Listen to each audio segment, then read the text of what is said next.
শাস্ত্ৰবিলাকত এনে লিখা নাই গোটেই আমাৰ জীৱনৰে কথা আমাৰ জীৱনত চলি থকা কথা এইবিলাক যেতিয়ালৈকে আমি 40 পোৱা নাছিলোঁ বা ওপৰৰ পৰা আহি আমাৰ 40 হোৱা নাছিলে তেতিয়ালৈকে আমি মানে কি বুলি কওঁ এইটো ঊৰ্ধ্বমুখী আয়ুস মানে আমি উঠান বয়স বুলি কওঁ নহয় আৰু যেতিয়া 40 পাৰ হৈ যাম তেতিয়া আমাৰ ভাতৃ বয়স বুলি কয় 40ক লৈকে আমি কি কওঁ 40ত কওঁ আমি কি আদহীয়া অৰ্থাৎ সেইফালৰ পৰা এইফালে আমি আধাত পৰিছোঁ কাৰণে আদহীয়া তাৰপিছত যেতিয়া আমি 40 পাৰ হৈ যাম অতিক্ৰম কৰি যাম তেতিয়া আমি কি হ'ম ভাতৃ বয়সত পৰিম আৰু ভাতৃ বয়সত পৰাৰ লগে লগে আমি যে ক'লো বৃদ্ধকালে যায় 100 বৰিষ বিংশতি এই বৃদ্ধকালৰ সেই শেষৰ 20টা বছৰত পৰিণত হয় আৰু একো কাৰ্য সাধিবাক নাহিকে শপতি কোনো এটা কাম কৰিবৰ শক্তি নাথাকে তেতিয়া সেই চিৰিকেইটা মই বাৰে বাৰে কৈ আছোঁ সেই চিৰিকেইটা আমি যেতিয়া 8-10 বছৰ বয়স আছিলে বা 12-15 বছৰ বয়স আছিলে আমি সেই চিৰিকেইটা আমি দৌৰ মাৰি উঠি গৈছিলোঁ দৌৰ মাৰি নামিও আহিছিলোঁ ক'তো নপৰোঁ একো নহয় আজিকালি যাওঁতে কিমান কিয় আমাৰ এতিয়া সেই কালে আমাক হেঁচি ধৰিছে কাৰণে আমাৰ সেইখিনি শক্তি এতিয়া গাত নাই আৰু শৰীৰক পীড়ে ব্যাধি চক্ষুৱে নাকলে শৰীৰ নানানটা ব্যাধিৰে আমাৰ শৰীৰটো জৰ্জৰিত কৰি পেলায় আঁঠুৰ বিষ গাঁঠিৰ বিষ গেৰুহাৰ বিষ কোমৰৰ বিষ মানে কি যে আমাৰ শৰীৰত লগা নাই এইবিলাক কি হয় ব্যাধিয়ে আমাক ক্ৰিয়া কৰে ব্যাধিয়ে পীড়া কৰে আৰু তেতিয়া কি হয় যে একো কাৰ্য সাধিবাক নাহিকে শকতি শৰীৰক পীড়ে ব্যাধি চকুৰে নাকলে আশা পাশে বান্ধিয়া গৃহতে থাকি পৰে আশা দিলে খাম ৰ খালেও পাহৰি যায় দিলে খাম খালেও পাহৰি যায় আজি দেখোন মোক চাহেই দিয়া নাই ইফালে খাওঁ খাওঁ কৰি থাকে ইফালে কিমাননো খায় এনেকুৱা এটা পৰিস্থিতি আহি পৰে আৰু যেতিয়া আমাৰ যায়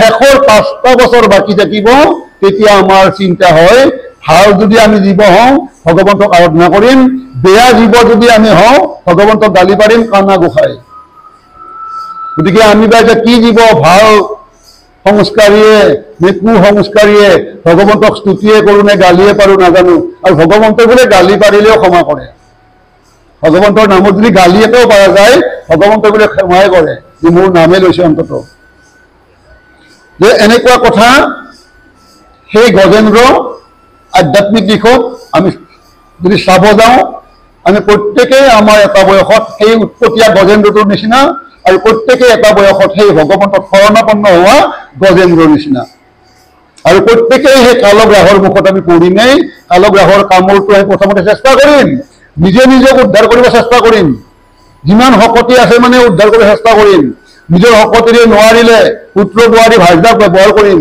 পুত্ৰ ভাইজাক বোৱাৰীয়ে নোৱাৰিলে আমাৰ কুন্দে নেৰাই পদ্মগত ওপৰক তুলি গজেন্দ্ৰে শৰণ লৈলে বাহি হৰি বুলি গতিকে এতিয়া আমাৰ সেই সময়টো মানে সন্মুখত সমাগত আৰু বেছি দিন নাই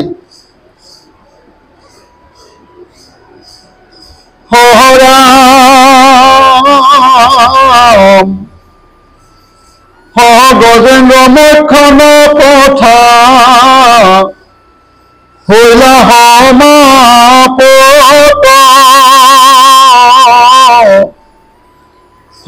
আৰু ফলশ্ৰুতি কথা শুনিও সাম্প্ৰত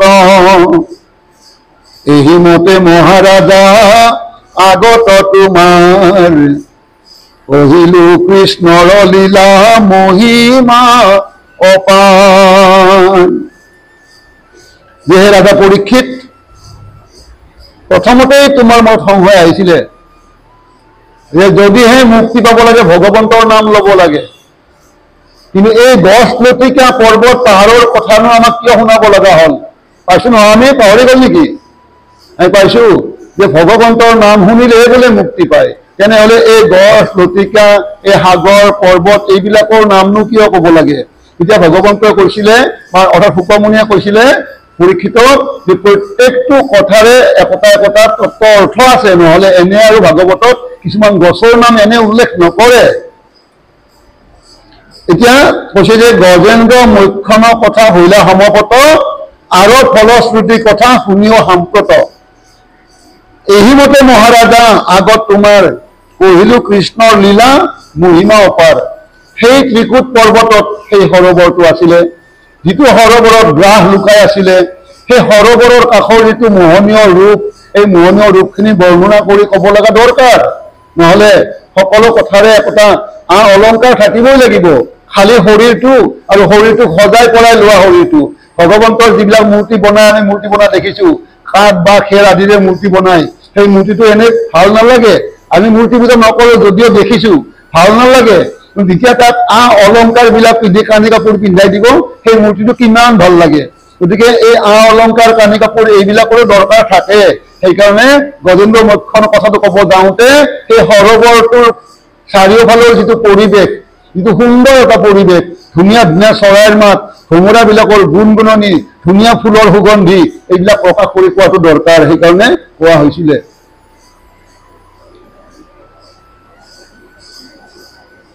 সহজে নমতে গজেন্দ্ৰ কৰিলা মোক্ষণ, ইহাক শুনিলে হৱে যশস্যাবৰ্ধন।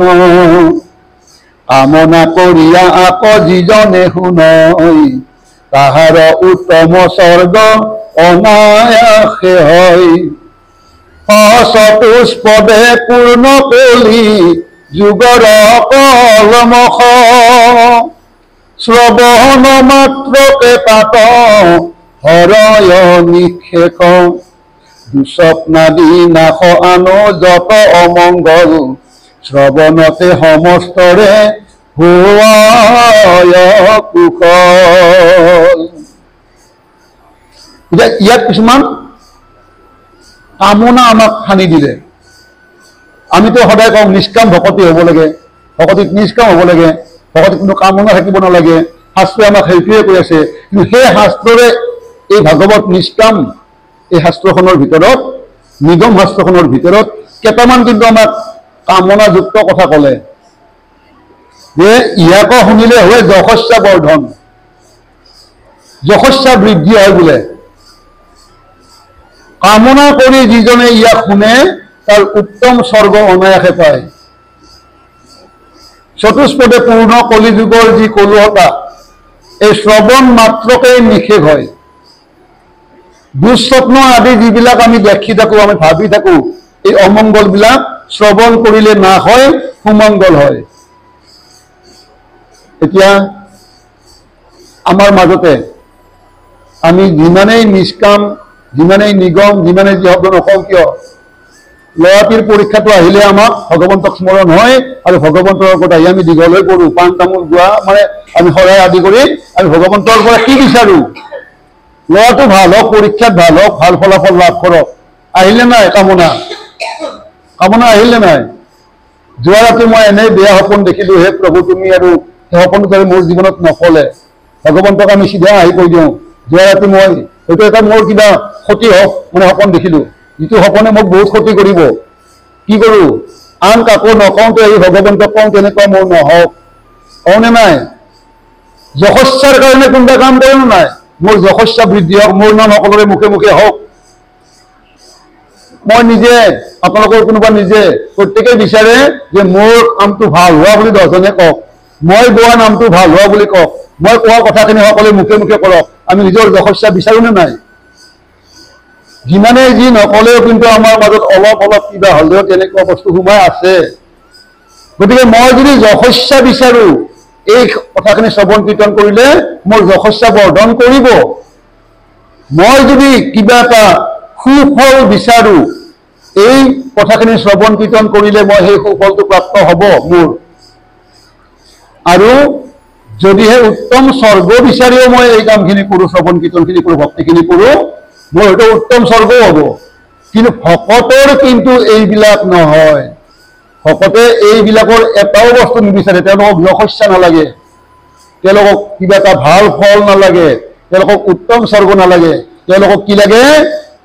কৃপাৰ সাগৰ দৈৱকী নন্দন পুৰী মনৰ কাম ভকতৰ কামনা আছে সেইকাৰণে ভকতে কৈছে মনৰ কামনা পূৰ্ণ কৰা কিন্তু ভকতৰ কামনা কেনেকুৱা ভকতৰ সংগ সদানুগোচক হে প্ৰভু মোৰ এইটোৱে কামনা তোমাৰ ভকতৰ সংগ মোৰ সদায় মানে ভকতৰ সংগ মোৰ পৰা গুচি নাযায় মই যাতে ভকতৰ সংগত থাকিব পাৰো সদায় আৰু মুখে গুণ নাম যাতে মুখত তোমাৰ গুণ নামখিনি থাকে ভকতৰ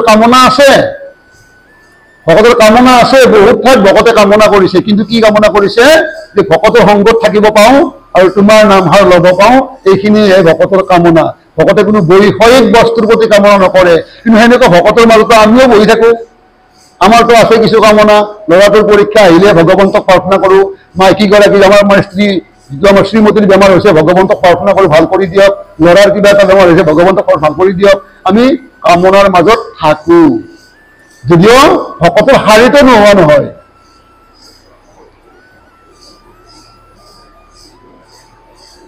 এই হেতু আপোনাৰ কুশল মনে ব্ৰাহ্মণ প্ৰমুখে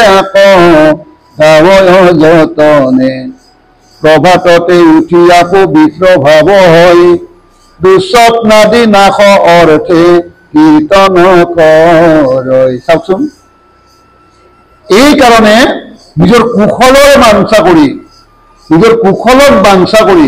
ব্ৰাহ্মণকে প্ৰমুখ কৰি আনেও গুণ কীৰ্তন গায় ৰাতিপুৱাই উঠি পবিত্ৰ ভাৱ হৈ দুঃস্বপ্নবিলাক নাশ হ'বৰ কাৰণে কীৰ্তন কৰে যিবিলাক আমাৰ বেয়া সপোন এইবিলাক নাশ হ'বৰ কাৰণেহে কীৰ্তন কৰে সহজতে কহিলো ফল শ্ৰৱণ কীৰ্তনে একান্ত ভকতে তাক মনত নগনে একেবাৰে শেষত আমাক মানে ভাল কথাখিনি এই দুটা শাৰীত ক'লে যে আন যিমানবিলাকে কীৰ্তন কৰা বুলি ক'লো আমি যিমানবিলাক তাৰ মাজত আমিও সোমাই আছো দে আমি কিন্তু ইয়াৰ বাহিৰত বুলি কৈ নিজকে প্ৰশংসা কৰা নাই তাৰ মাজত আমিও সোমাই আছো কিন্তু কথা হ'ল কি সেইবিলাকৰ মাজত আমি সোমাই থাকিছো যদিও কিন্তু একান্ত যিবিলাক ভকত একান্ত ভকতে কিন্তু এই যিমানখিনি ক'লো এইবিলাক ফলৰ কাৰণে কীৰ্তন নকৰে তেওঁলোকৰ মনত এইবিলাক নাহেই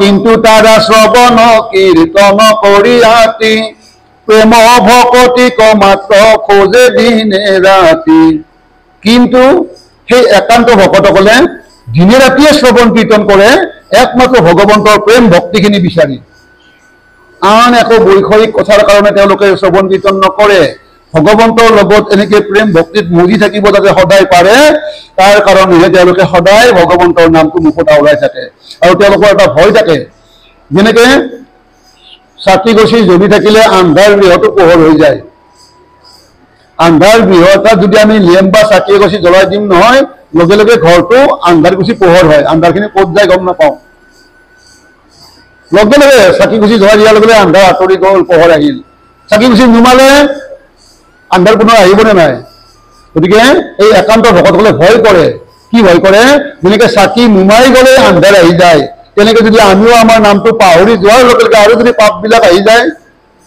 গতিকে সেইকাৰণে বেছি ভয়ত থাকি তেওঁলোকে ভগৱন্তৰ পৰা নামটো যাতে আঁতৰি নাযায় অন্তৰখন যাতে আৰু বেয়া বস্তু নোসোমায় অন্তৰত তাৰ কাৰণে অহৰ্নিশে ভগৱন্তৰ নাম গুণ জপ কৰি থাকে সদায় জ্বলি থাকিলে সদায় পোহৰ নুমাই গ'লে আন্ধাৰ অহাৰ নিচিনাকে পাহৰি গ'লে পাপবিলাক আহিব তেওঁলোকে পাহৰিব নোৱাৰে নাপাহৰে সদায় একৰতিতে কীৰ্তন কৰি থাকে হৰাম মহাভাগৱত পুৰাণত শ্ৰেষ্ঠতৰ মন্মন্তৰ নিৰূপণ অষ্টম স্কন্ধৰ মহাভাগৱত গজেন্দ্ৰৰ উপাখ্যান চতুৰ্থ অধ্যায় কথা গৈলা এইমান এই মহাভাগৱত পুৰাণ গোটেই পুৰাণৰ ভিতৰত শ্ৰেষ্ঠতৰ পুৰাণ এই শ্ৰেষ্ঠ পুৰাণতে এই অষ্টম স্কন্ধৰ এই চতুৰ্থ অধ্যায়ৰ এইখিনিত মন্মন্তৰ নিৰূপম কথা কৈলে আমাক ইয়াতে আৰু ইয়াৰ মাজতে গজেন্দ্ৰ মুখ্যন উপাখ্যান কৰি আমাক শুনালে চতুৰ্থ স্কন্ধৰ এই অষ্টম স্কন্ধৰ 4ৰ্থ অধ্যায়ৰ কথা ইয়াতে সমাপ্ত হল। এতিয়া আমি অলপমান পাম উপদেশ। শুনিয়ক সৰ্বজনে নামৰ মহিমা,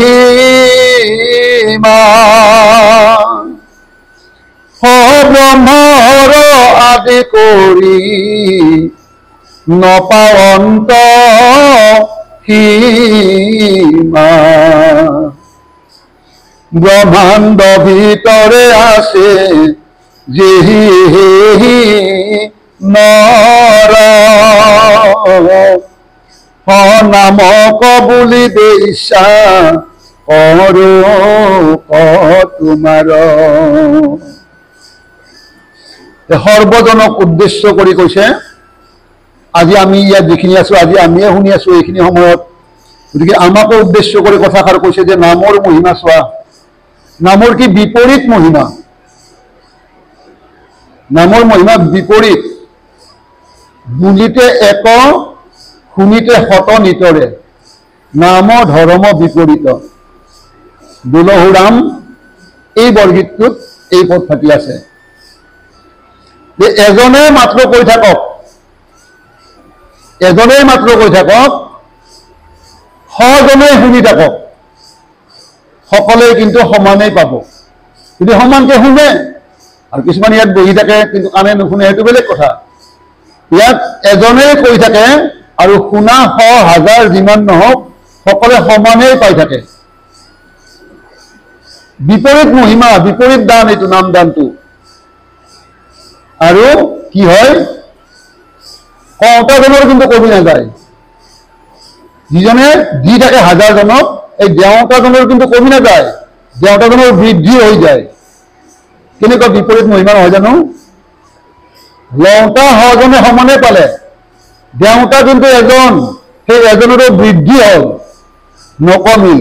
কিন্তু আন কিবা সম্পত্তি আমি যদি বিলাই দিওঁ 100জনৰ মাজত, যিমান ভাণ্ডাৰ আছিল সিমান থাকিবনে? কমি যাব। আৰু যদি আমি এনেকে দি থাকো, সেই ভাণ্ডাৰ খালী হৈ এদিন তলি উদং হব।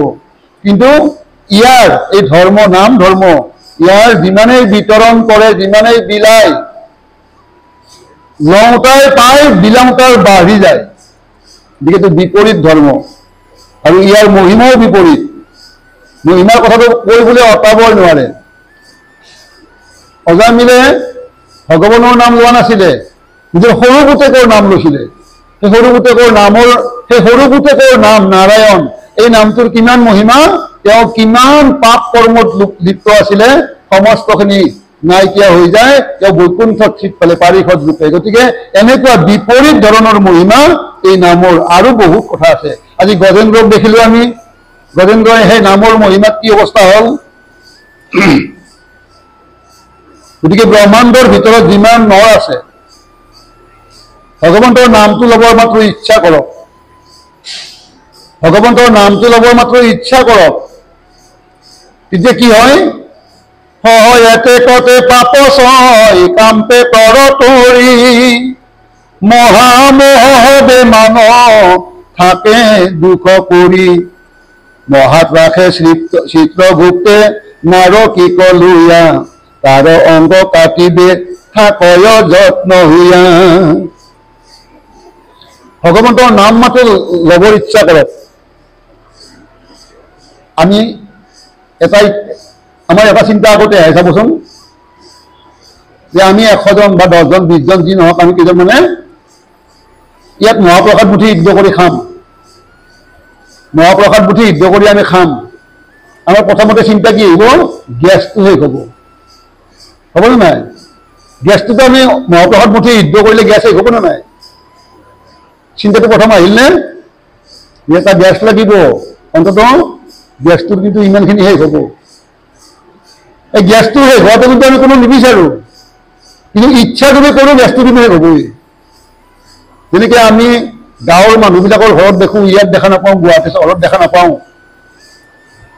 গাঁৱৰ মানুহবিলাকে মাঘৰ মাহত, পুহৰ মাহত জুই পুৱাবৰ কাৰণে দম দম কৰি খৰি দমাই ৰাখে। আগৰ মানুহে সেই খৰিৰে ভাতো সিজাইছিলে। একোটা খৰি থোৱা ঘৰেই থাকে এক্সট্ৰা কৰি, সেইটো ঘৰত খৰি ভৰাই থয়, কাৰণ লাগিব এটা সময়ত। কিন্তু সেই খৰিখিনি শেষ কৰিবৰ ইচ্ছা নাথাকিলেও কেৱল যদি আমি ভাতকেইটা সিদ্ধ কৰিব ইচ্ছা কৰোঁ, খৰি বা জুই তাপ ল'ব ইচ্ছা কৰোঁ, খৰিৰ দামটো কিন্তু ক্ৰমান্বয়ে কমি কমি কমি কমি আহি এটা সময়ত খৰিৰ দামটো নাইকিয়া হ'বই। এতিয়া এই কথাখিনি আমি কিয় ক'ব লগা হ'ল বা এই কথাখিনি মাধৱদেৱ গুৰুজনাই কৈছিলে বিৰোচনত, ভক্তি বিৰোচন ৰত্নাৱলীৰ যিটো বিৰোচন থাকে তাতে তেওঁ কৈছিলে যে আমিও যদি আমাৰ এই কিমানটা জনম বা আমি আগতে পাৰ কৰিছোঁ আমিতো ক'ব নোৱাৰোঁ। প্ৰতিটো জনমতে আমাৰ বাসনা, আধৰুৱা বাসনাবিলাক দম হৈ আছে। আৰু এই জীৱনতো আমি যিমান বাসনা কৰিছোঁ আজিলৈকে, যিমানখিনি পাৰিলোঁ পূৰা কৰিলোঁ, নোৱাৰাখিনি আমাৰ আধৰুৱা হৈ থাকিব। এই বাসনাৰ ওপৰত বাসনা দম হৈ থাকিলে বাসনাৰ দম বাঢ়ি যাই থাকিব। কিন্তু যদি আমি বাসনাৰ দমটো শেষ কৰিব খোজোঁ, কি কৰিব লাগিব? সেই খৰিৰ দমটো যদি আমি শেষ কৰিব খোজোঁ, আমি জুইৰ কাষ চাপিব লাগিব। জুইত খৰি এডালতে দি আমি নিজৰ শৰীৰটোক তাপ যাওঁতে যাওঁতে খৰিৰ দামটো নাইকিয়া হ'ব। গতিকে আমিও প্ৰথমতে ভগৱন্তৰ আশ্ৰয় ল'বৰ ইচ্ছা মাত্ৰ কৰিব লাগিব। ইচ্ছা কৰাৰ লগে লগে কি হ'ব? আমাৰ পাপ ক্ষয় হোৱাৰ এটা সেই যিটো গেছ সেই হ'ব চিন্তাটো আহিল, পাপ ক্ষয় হোৱা চিন্তাটো কিন্তু আহি গ'ল লগে লগে। আৰু যদি আমি সদায় এনেকৈ ভগৱন্তক মানে একান্তপতীয়াকৈ ভগৱন্তৰ শৰণাপন্ন হৈ নাম তেওঁৰ য'ত থাকোঁ কিবা কৰি থাকোঁ, আমাৰ এই দামবিলাক অলপ অলপ অলপ অলপ কৰোঁতে কৰোঁতে কৰোঁতে কৰোঁতে এটা সময়ত তজুদং হ'ব, শৰীৰ ভঁৰালুদং হোৱাৰ নিচিনা কৰি। গতিকে মূলতে লাগিব আমাৰ ইচ্ছাটো। ইচ্ছা আমাৰ আছে নে নাই সেইটো ডাঙৰ বস্তু। ইচ্ছা যদি আছে এদিন হ'বই। আৰু সেই ইচ্ছাখিনি কৰাৰ লগে লগে পাপবিলাকে কঁপিব আৰম্ভ কৰে। এওঁ দেখোন ভগৱন্তৰ নাম ল'ব ইচ্ছা কৰিলে, শৰণাপন্ন হ'ব ইচ্ছা কৰিলে, ভগৱন্তৰ শৰণা হ'ব। মই যে আছিলোঁ সোমাই, মই কি কৰোঁ এতিয়া? যিবিলাক সোমাই আছিল আমাৰ ভিতৰত পাপ, সেইবিলাকে কঁপা আৰম্ভ কৰিলে। তেওঁ যদি ভগৱন্তৰ নাম লয় আমাৰতো ৰক্ষা নাই। গতিকে ক'ত লুকাই হাৰিব? লুকাই হাৰিব ঠাই নাপায় পাপে। ইটো ব্ৰহ্মাণ্ডত নপাই ঠাই আউৰ ব্ৰহ্মাণ্ডকো পলাই যায়। মানে পাপে পলাই পলাই পলাবৰ ঠাই নোপোৱা হয় যদি আমি কেৱল ভগৱন্তত শৰণাপন্ন হ'ব ইচ্ছা মাত্ৰ কৰোঁ। আৰু শৰণাপন্ন হ'লেতো কথাই নাই। চিত্ৰৰূপে ৰখি থাকে ফাইলটো লৈ, এই পাপিষ্ট আহক, ইমান জীৱনত পাপ কৰিছে, ইয়া আহক, ইয়াত এনেকুৱা শাস্তিৰ নৰকত পেলাম, এনেকুৱা শাস্তি দিম, কিবা কৰিম। চিত্ৰগুপ্তৰ ফাইলটোত এই লৈ থাকোঁতেই গ'ল। কাৰণ তেওঁ সেই চিত্ৰগুপ্তৰ হাতত নপৰাওঁতে হৰি শৰণাপন্ন হ'ল। হৰি শৰণাপন্ন হোৱাৰ লগে পাপবিলাক নাইকিয়া হ'ল। গতিকে চিত্ৰগুপ্তৰ লগে নাপালে, চিধা গুচি গ'ল পুণ্যক্ষেত্ৰত। গতিকে চিত্ৰগুপ্তই কৰিছে কি? মহাত্মাসে চিত্ৰগুপ্তে নাৰকীক লৈ তাৰ অংগ কাটিবে থাকৈ যত্ন হৈয়া। যত্ন কৰি থাকে, ৰখি থাকে, আহক এইটো কৰিম সেইটো কৰিম, সময় আহক। চিত্ৰগুপ্তৰ সেই আশা আশাই থাকি যায়। আনন্দতে ব্ৰহ্মা মধু তৰ্কছয় শতকাৰে কৰিয়া আপুনিও খাৱই। হে প্ৰভু তজু নাম বুলিবে ইচ্ছাত এতেকে হৈ কাৰ্য এমনে সাক্ষাৎ। আৰু ব্ৰহ্মাই আমি কি কৰোঁ? আমাৰ যদি কোনোবা এজন অতি ভাল পোৱা কোনোবা এজন ঘৰত আহে, সিদিনা আমি তেওঁক কিমান আদৰ সাদৰ কৰি খুৱাই বুৱাই পঠাওঁ। ভাল পোৱা হ'ব লাগিব। বেয়া পোৱা কোনোবা আহিলে সন্মানৰ খাতিৰত পানীগিলাচ বা ৰঙা চাহকাপ দিম যেনিবা। কিন্তু ভাল পোৱা কোনোবা এজন আহকচোন, যাবি দেচোন, কালি যাবি দে, পৰহি যাবি দে, এসপ্তাহ থাকচোন, কিমানখিনি কওঁ। কিন্তু বেয়া পোৱা কোনোবা এজন আহিলে সন্মানৰ খাতিৰত ৰঙা চাহকাপ দি নাযায় দেখোন উঠি আহে নহয় মনত। এই ব্ৰহ্মাই তেনেকুৱা পৰিৱেশত পৰি যায়। এইজন জীৱ যিজনে হৰি শৰণাপন্ন হয়, ব্ৰহ্মাই তেওঁক মধুপৰ্ক আদিৰে আপ্যায়ন কৰে যে এওঁ হৰিত শৰণাপন্ন। গতিকে কিমান ভাল পায় চিন্তা কৰক।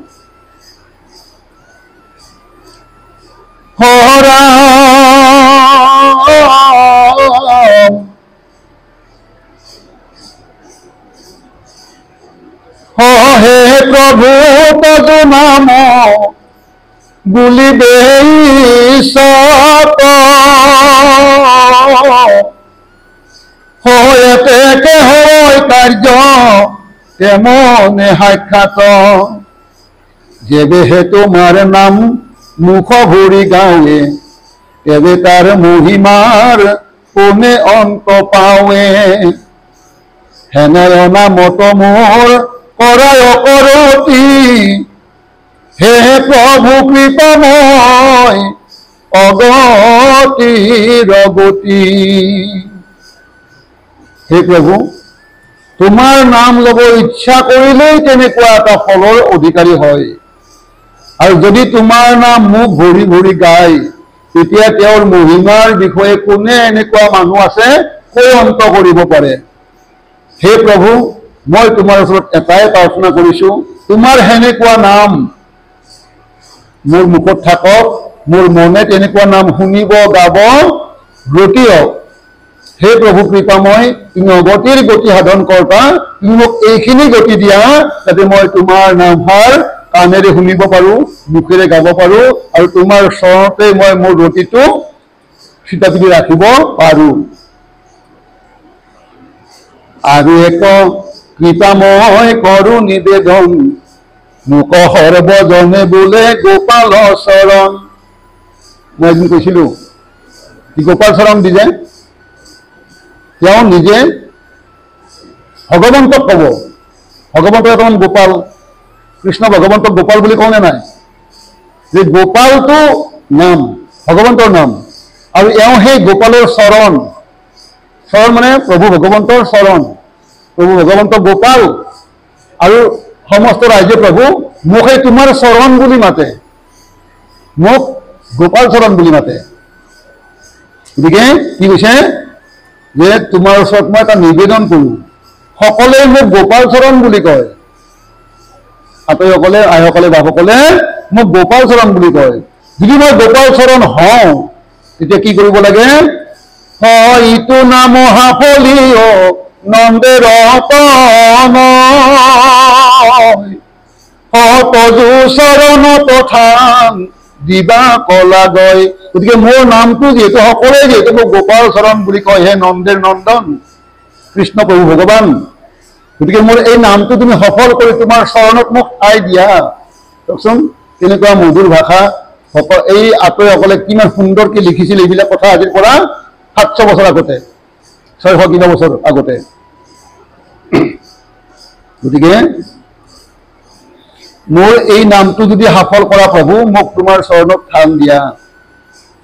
হয়তে হয়তে ভুলো মই তোমাৰ কিংকৰ, অনেক কৃপা কৰা দেৱ দামোদৰ। বান্ধৱ মাধৱ মোক নেৰিবা চৰণে, বৈষ্ণৱ জনত প্ৰীতি নচাৰো কমনে। সত্য সত্য কৰি মই কৈছো প্ৰভু, মই তোমাৰ দাস, তুমি মাত্ৰ মোক এক কণিকা কৃপা কৰা মাত্ৰ। হে বান্ধৱ, হে মাধৱ, তুমি তোমাৰ চৰণৰ পৰা মোক এৰি নিদিবা। আৰু তোমাৰ যি সেৱক এই বৈষ্ণৱ বৃন্দ, এই বৈষ্ণৱ বৃন্দৰ প্ৰতি যাতে মোৰ প্ৰীতি আঁতৰি নাযায়। যত নৰ নাৰী হবে এৰি কুমতি, গায়ো ৰাম কৃষ্ণ নাম কৰিয়া ভকতি। কেৱলে ভকতি এহি জানা ৰাম ৰাম, পুৰুষাৰ্থ কৰি বোলা ৰাম ৰাম। যত নৰ নাৰী হবে এৰি কুমতি, গায় ৰাম কৃষ্ণ নাম কৰিয়া ভকতি। সকলকে উদ্দেশ্য কৰি কৈছে, কুমতি আমাৰ মনত যদি কিবা আছেও সেইবিলাক এৰিব দিছে, আৰু ৰাম কৃষ্ণ নাম গাব দিছে, কিন্তু কেনেকে? ভকতি হইতে। কেৱল ভকতি এহি জানা ৰাম ৰাম, অহু পুৰুষাৰ্থ কৰি বোলা ৰাম ৰাম।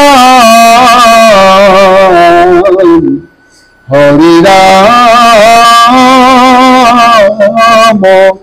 ৰাম ৰাম ৰাম কৃষ্ণ। আমি অহা খণ্ডত দুলৰী চন্দত বৈকুণ্ঠ তত্ত্বৰ বিৱৰণখিনি পাম। গজেন্দ্ৰ বিষয়ক এই কথাখিনি ইয়াতে সমাপ্ত হ'ল, আমি আজি ইয়াতে সামৰিলোঁ।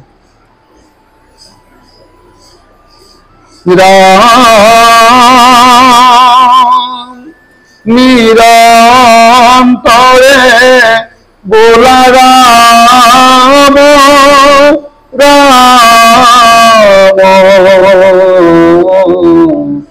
হরি রাম রাম রাম রাম কৃষ্ণ জয় রাম জয় নারায়ণ জয় কৃষ্ণ জয় জগৎ গুরু শ্রীমন্ত শঙ্কর ও হরি ও রাম হয় অপরাধ বিনা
কৃষ্ণ কৃষ্ণ হরি ওম রাম শ্রীমন্ত শঙ্কর